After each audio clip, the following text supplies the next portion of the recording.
Hey, welcome to Unordinary World. I'm Ferdia. Well, you've read the title of this video, so let's get into it.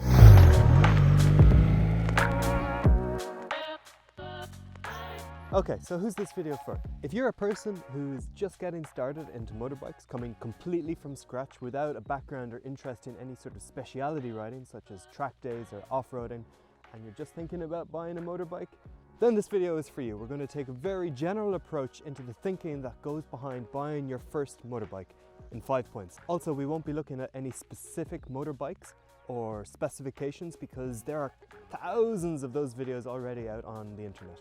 And I'd recommend you watch them. But remember, no matter what anybody on the internet says or how much they get you hyped up or drooling over a certain bike, be realistic as to what type of riding you're going to be doing. That's point number one. What type of riding you're going to be doing. Is your bike going to be your primary vehicle, or is it going to be a toy that you take out on the weekend?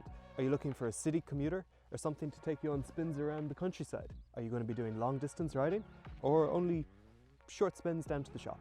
Of course, nobody can tell you not to buy a 200 horsepower sports bike to go and get a pint of milk. And if that's what you want to do and you can afford it, by all means, go and do it. I'm really coming from a point of comfort.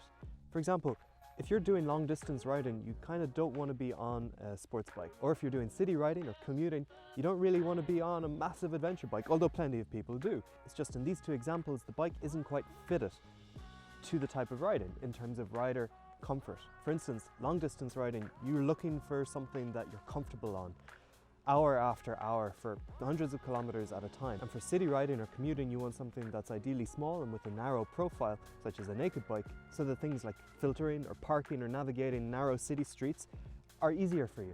But of course, it's not really an either-or situation. Most bikes are able to do most things well. For example, my first bike was a Triumph Bonneville. I was living and working in the city, but every weekend or so, I would take a 200-kilometer trip to the northwest of Ireland, where my family is.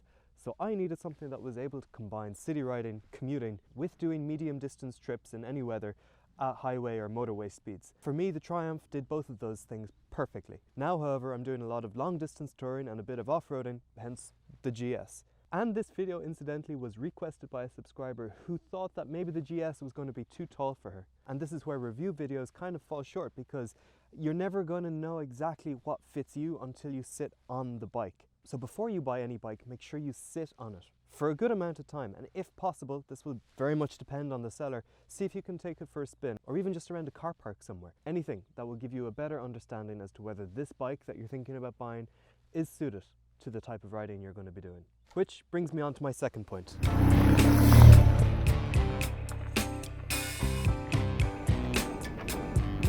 This is like out of a painting. Look. A little ruin in the middle of an olive grove, in the middle of a field of sunflowers. Gorgeous, huh? Right, so how do I know if a bike is the right size for me? Well, this is the thing. You don't ride a motorbike with your physical strength. Bikes are heavy, particularly big bikes like this, but they're only heavy if they're lying on the ground and you have to pick it up, in which case most people are going to have trouble with that anyway, no matter how strong they are. So long as a bike is upright on its wheels, it balances. You can hold it with your fingers, and so long as it's moving, it's practically weightless. Physics takes care of that. So is a bike too high for me if I'm a particularly small person? Well, no. I'm 5'7", about 172 centimeters. This is a big bike and I can't flat foot it on either side. If I show you, I can put one foot down, but if the other foot is up. And that's really all you need. Now, of course, if you're a beginner, it's a confidence thing. You want to know that the ground is there and easily reachable. But as you progress and as you progress onto bigger bikes, you'll come to realize that it's not really your size that determines the bike that you can ride. There are videos on the internet of people smaller than me doing crazy stuff on bikes much bigger than this. Skill and practice determines what bike you can ride, not your height or how strong you are. In fact, you're more likely to have trouble being particularly tall and strong riding smaller bikes and feeling uncomfortable on them after a while than you are being small and trying to ride bigger bikes. That won't be a problem. Time and practice. Most bikes 125 and over will go fast. So unless you're riding track, top speed is not really a concern for any motorbike. What is a concern is the acceleration and the power to weight ratio. And this is where accidents become easier to make on some bikes as opposed to others.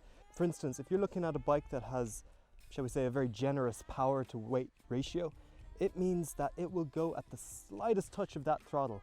Acceleration is what motorbikes are all about, and learning to control that acceleration comes with, again, practice, time. It's a skill that you need to master.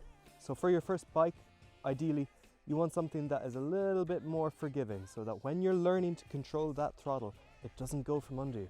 So power to weight ratio is your concern, not how big or how heavy the bike is, but how much power it has to its weight.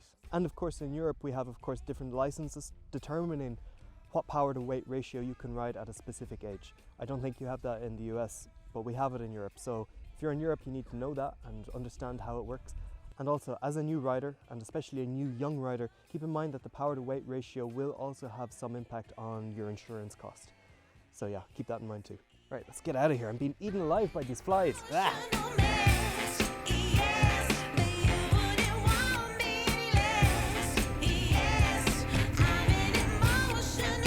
We're at the ruins of Medina Zaura, or Madinat al-Zaura, the 10th century palatial city on the outskirts of Cordoba. It's just down there. I really like to come here. It's a nice view over the city, a nice view over the ruins, when you can see them. Trust me, they're down there. Anyway, okay, next up, buy used. For your first bike, don't go all out and buy a brand spanking new shiny BMW. That's probably not a good idea. There's a few reasons for that. First, you will probably drop the bike a few times. You might even have a few minor crashes. You're going to make mistakes riding your first bike. It's to be expected. So you probably don't want to buy a shiny new Kawasaki only to have to replace the fairings within a year. Get something that you don't mind showing your riding progression on. Of course, I'm not saying you're going to crash. I'm sure lots of people don't, but also lots of people do. So get a bike that you don't mind having that history on. Another reason is if you get the biking bug, you're going to want more than one bike. You're going to get hungry after a while and you're going to want a second bike. And if you're not in a position to hold on to multiple bikes, you're probably going to have to sell your current bike to buy the next one. Therefore, if you just buy pre-owned, you can go through a cycle of motorbikes to satisfy your hunger. Buy one for a couple of grand, ride it for a year or two, keep it in good shape, and then sell it on for a little bit less. You will find a young rider happy to take it off your hands. But of course, with pre-owned bikes comes the potential issue of maintenance. You might have to do more maintenance on it if it's got higher mileage than a brand new bike. If you're comfortable with your tools, that shouldn't be a problem. And if you're open to getting comfortable with your tools, that's a good opportunity. However, if you're not, then just keep in mind that older bikes might need more work than newer bikes. That kind of goes without saying. But yeah, that's tip number 4 and definitely one I stick by. Let's move on. So, buy the bike that's suitable to the type of riding you'll be doing. Be comfortable on the bike. Be aware of its power to weight ratio. Buy used. And finally, and I've said this before, buy the bike you love. Really buy the bike you love. Even if it contradicts everything I've said in the past 4 points, what's most important is that it's the bike that calls out to you for you to ride it. It's the bike that you go out the door in the morning and you spend 5 minutes just looking at it, admiring it before you even ride it. It's the bike you wake up thinking about riding. And that's probably going to happen for your first bike. So against my better judgment, I would say buy the bike you love, whatever it is. Even if you think that it's too big for you or it's too powerful for you, you will learn to ride it. You will practice and you will grow into it.